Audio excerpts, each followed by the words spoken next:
Bismillahirrahmanirrahim. Welcome to our video on subtracting decimals. Okay, this follows on from the lesson on addition of decimals. So for a quick reminder, I've put up rule number 1 and rule number 2 up here in the corner. I'll read them to you. Rule number 1 says that decimalize all whole numbers. So for example, the number 3 becomes 3.0. We always put the decimal point at the end of the whole number. Okay, I think we are coming slightly off camera. Okay.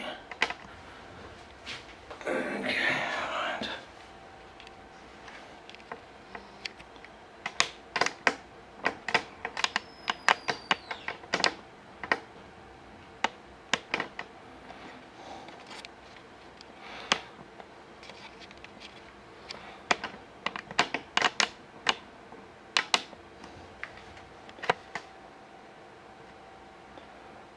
Right, okay.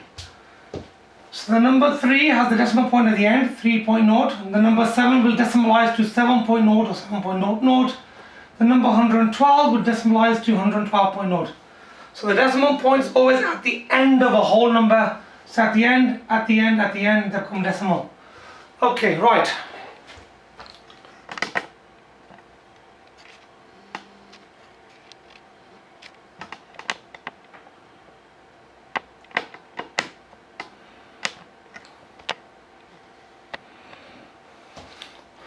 Okay, now that we've got gone through the two rules, rule number 1, decimalizing all whole numbers, lining up the decimal points, that's the second rule. We must always line up the decimal points in the question. That will enable us to get the right answer each time. So let's look at the examples that we have here on the board.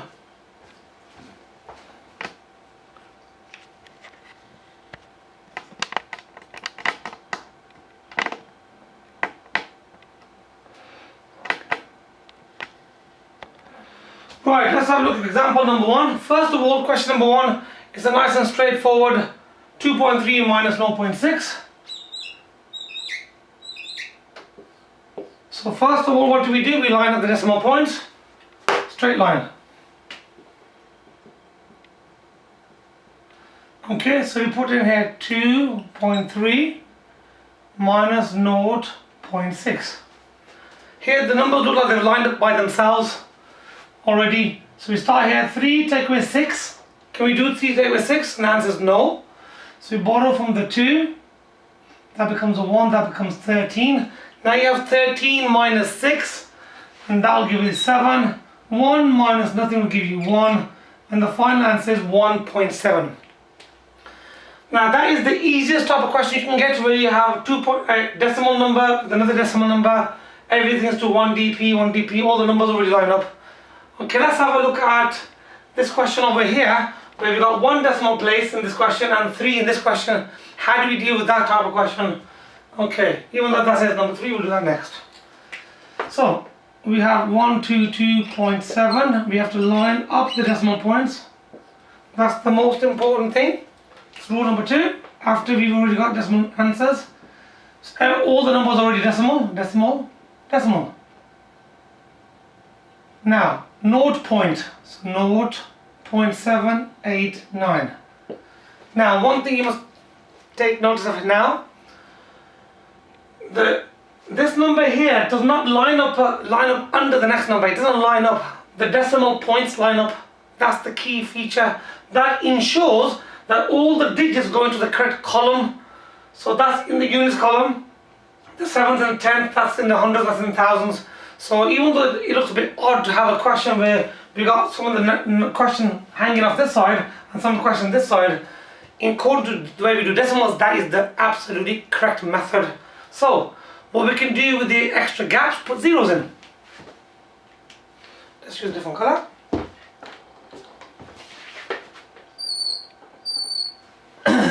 Now here at the bottom of this number, you can put zeros in here as well.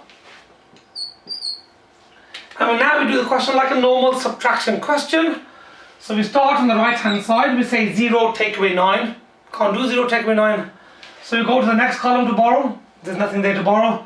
Next column, we borrow from the 7 becomes a 6. The 1 gets passed on to the next column. Start again, 0 take away 9, can we do it? And the answer is no. So we borrow from the 10, that becomes a 9, that becomes a 10. So whenever you're borrowing, you got to pass it down the line. From the 7 it goes to the next 0, and then that becomes 10. Then you borrow from that 10, that becomes 9, that becomes 10. You must pass the number down and borrow each time.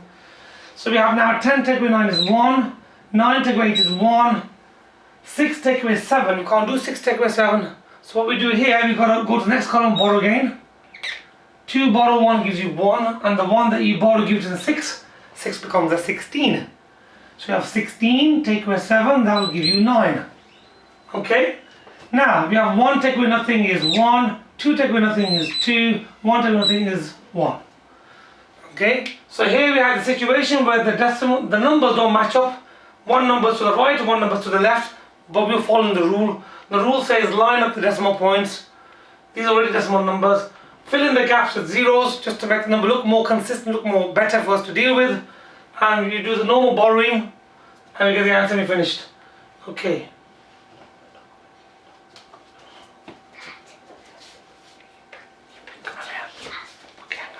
Okay.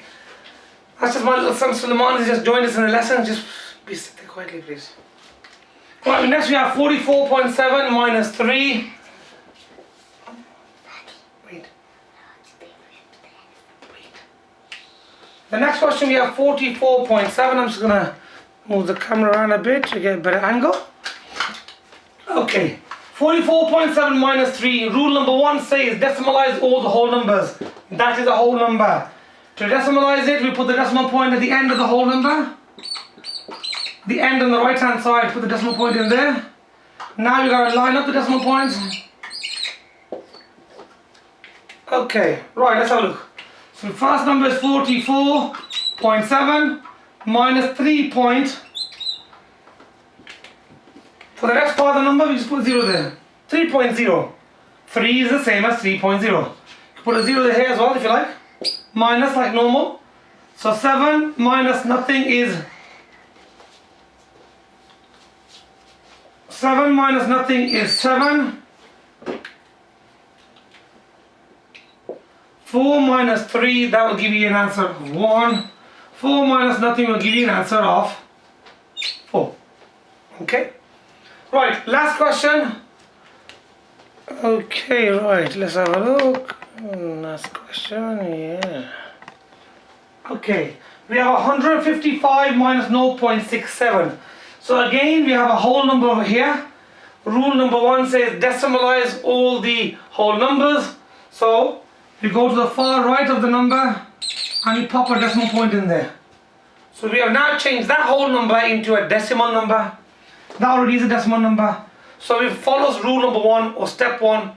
Now step 2. Step 2 says line up the decimal points. Okay, so we're going to follow. Okay, right.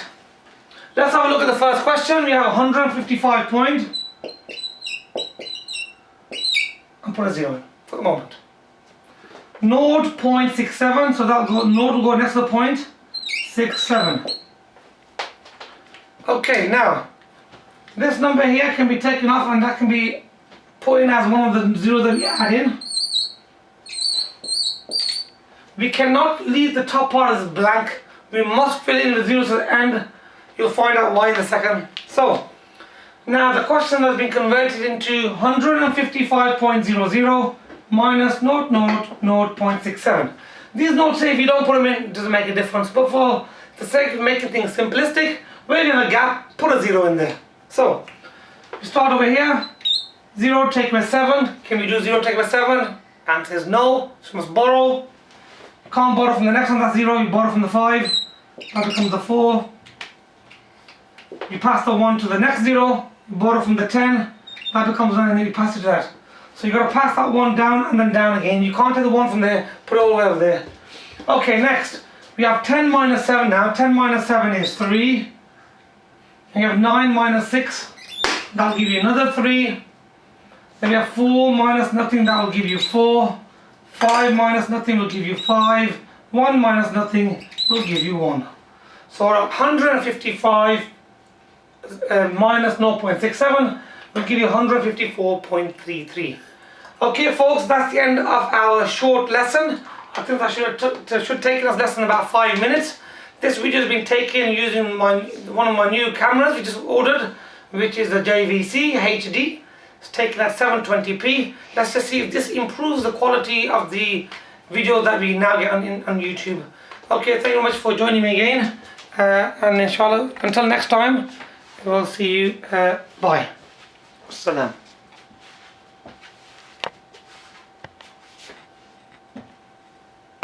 Daddy?